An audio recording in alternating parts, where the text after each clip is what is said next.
Hey guys, it's Russell back, and on today's video I'm going to show you how to remove and replace ball joints on your Chevy K1500. This happens to be an 89 four-wheel drive. This procedure will apply to pretty much all vehicles with just very few exceptions.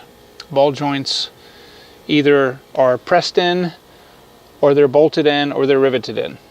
This one happens to be riveted in. But I want to show you something. I have the camera pointed at the bottom of the control arm. This right here is the knuckle. This is the control arm. And in the middle here is the ball joint. Now I want you to watch what happens when I move the wheel.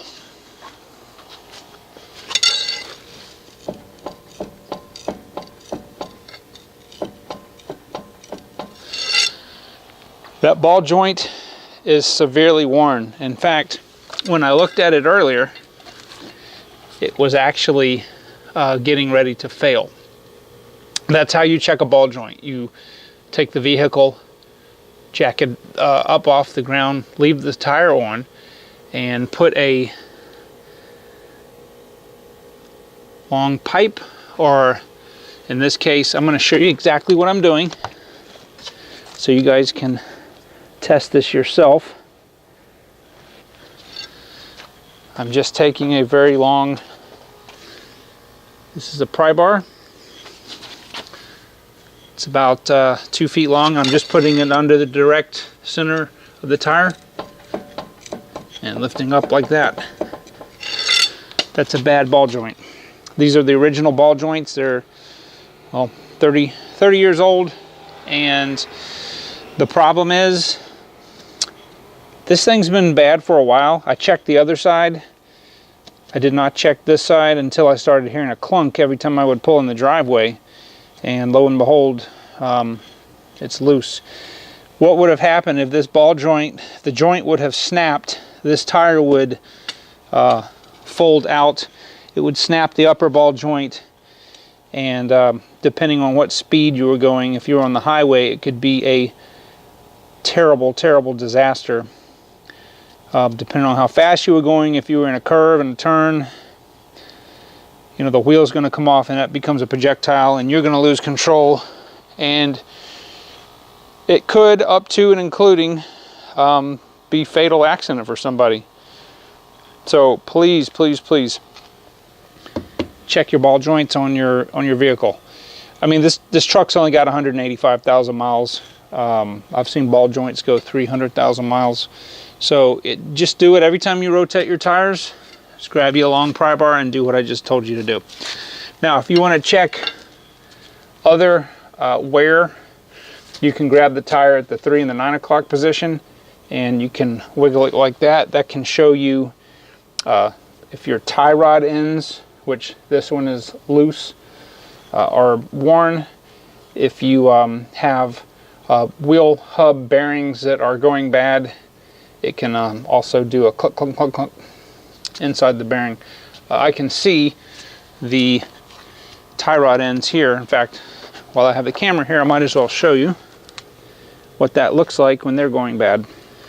All right, so what you're looking at is the inner, you have an outer and an inner tie rod. This is the center link right here it's attached to. Watch what happens when I grab the tire at the 3 and 9 o'clock position. See that joint? It's really loose. Let me see if I can show you the inner tie rod joint as well. Alright, so right here is the outer tie rod joint. That's where it connects to the steering knuckle. Again, the 3 and 6 o'clock position. Now, I can't really tell from here how much it's flexing, but so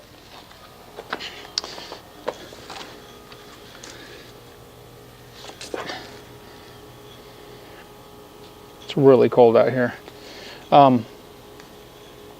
Anyway, so guys, please, please, please, every tire rotation, do a quick check on the ball joints, no matter what vehicle you have. Some vehicles have upper and lower A-arms. Some vehicles have struts, front upper strut with the knuckle, but they're all pretty much going to have, at least minimum, they're going to have a lower ball joint. It just depends on the design. So the rest of this video, I'm going to show you how to take off the ball joints and how to replace them. This job, I would estimate, is probably $500 or $600 if you had to take it somewhere. And the parts that I'm using the Moog. Very, very, very good parts. They're very heavy duty, and they're not expensive at all. Doing this is not a hard job. You need a couple of specialized tools depending on whether it's pressed in or riveted in like these are. But it's certainly a do-it-yourself job. I'm going to have I'm not going to call it a series, but we're going to do ball joints on this video, and then on the next video I'm going to replace the entire steering system except the steering box. We're going to replace the inner and outer tie rod ends, the idler arm, the pitman arm, and the center link. I'm going to show you how to do all that. We're going to go and replace the entire system with Moog parts, and pretty much they're the best you can get for suspension and steering. And what's funny is I got every one of these parts off Amazon because they have the cheapest price. I just looked up the part numbers and cross-referenced them on Amazon, and so this entire job, both sides plus the steering, you may be looking at around $1,500 if you took it to a mechanic to do it. After we do all this, I'm going to show you how to do a temporary alignment to get the vehicle to the alignment shop, but you have to do an alignment, on alignment machine after you do all this. So that's why I want to do all this just at one time. I don't think my idler arm is wore out, but I'm just replacing everything because I only want to have to do this job once. Then another video after this, I'll show you how to do the shocks. The shocks on this vehicle are pretty much wore out, and I'm going to show you how to test that. Well, I can't. My bad, I can't because I've already got this on jack stands. So anyway, when we do the shock video, I'll show you how to test the shocks. These things are wore out. I'm pretty confident that the front suspension, the ball joints are factory, everything on the steering system's factory. The shocks are not factory, but they're wore out. So anyway, I'm going to show you how to start doing the ball joint repair job next. All right, first, take a 36mm socket and remove the axle nut.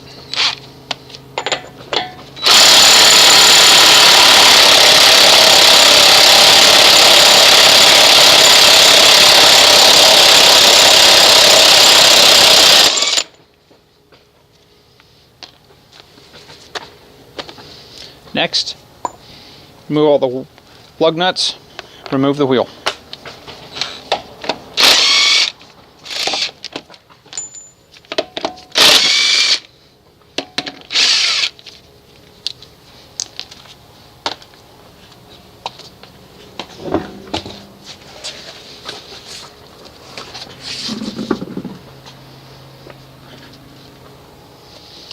Now we're going to remove the outer tie rod from the steering knuckle. This is an 18mm.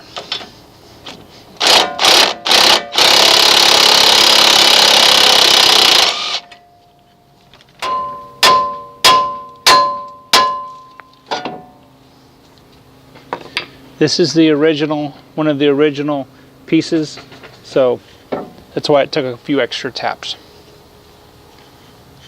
With the 13mm, remove the sway bar end link.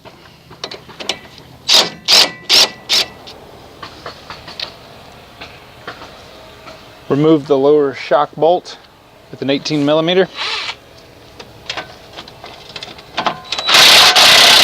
Remove the caliper hanging out of the way. Then we're going to take the disc off. Alright, so the next thing we have to do is remove this castle nut here. I've already taken the cotter pin out. This takes a 27mm wrench, and I don't have one. This is going to get replaced with the new ball joint anyway, so that's why I use the monkey wrench.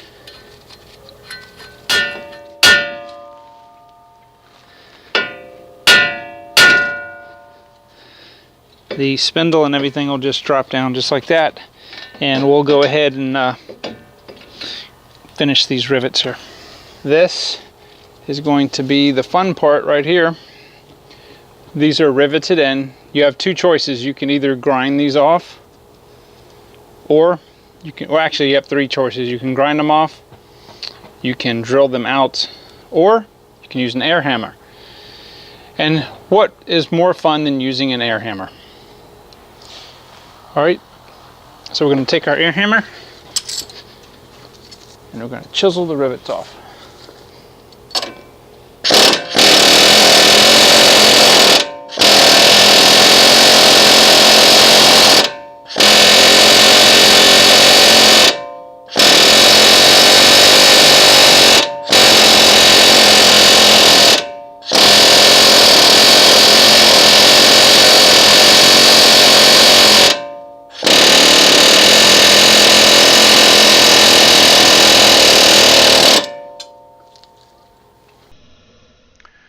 Alright guys, so as you can hear my voice, I've got laryngitis and it's really hard to talk.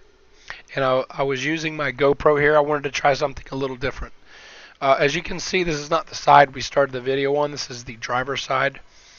And by doing the passenger side, on these Chevys at least, I wanted to show you guys a different way than what I was showing you initially. I'm using an 1/8 inch drill bit, and I ground the tops of the rivets flat. I used a center punch, and then I started to use this small 1/8 inch. This is just a black oxide drill bit. If you're going to do this, please go and spend the extra money to get a cobalt drill bit, because it cuts twice as fast and it'll last about 10 times longer. So what I'm going to do here is I'm taking a actual cobalt drill bit right there with my big drill and test it and see if I can bite into the metal, but it's just too big of a step. So I used 3 different drill bits. I started at an 1/8 and just went up to the next 3 that was in my my drill container, and I'm just going to keep drilling the cores out as best I can. Now before, I tried to do this on the other side and just pop the rivet heads off and drill. It's much easier if you drill the rivets with the ball joint sitting there and just flatten the top of it. It makes it a lot easier. After I get to the 3rd drill bit, as you see here, I'm using my large 1/2 inch drill, my electric one. I should go get some cobalt drill bits, and it'll speed it up. Now I'm knocking the top ball joint loose finally, and as you see, I put a small jack underneath the lower control arm. I had a lot of trouble last time by taking the shock and the sway bar link loose first, so I'm leaving it on there. Now here I'm taking my air chisel hammer and going ahead and taking the tops of those off, and I'm testing it to see if I can move the ball joint at all, and it's not going anywhere, so we have to keep drilling. Now when you get to a certain diameter, and that's going to be dependent on your truck, but when you get to a certain diameter, that ball joint is going to get very loose and you'll easily be able to pop it off. After that, then we'll go and drill the rest of it out. But you guys, let me know if you like this GoPro fast, kind of fast speed thing. It doesn't allow me to do anything but voiceovers in that mode. It's like a time lapse, but I think it takes a boring job and makes it a little bit more interesting. So let me know in the comments if you can even understand what I'm saying. Hopefully when I get my voice back, I don't know when that's going to be, but you guys will be able to understand me better. So let me know if you like this addition with the GoPro.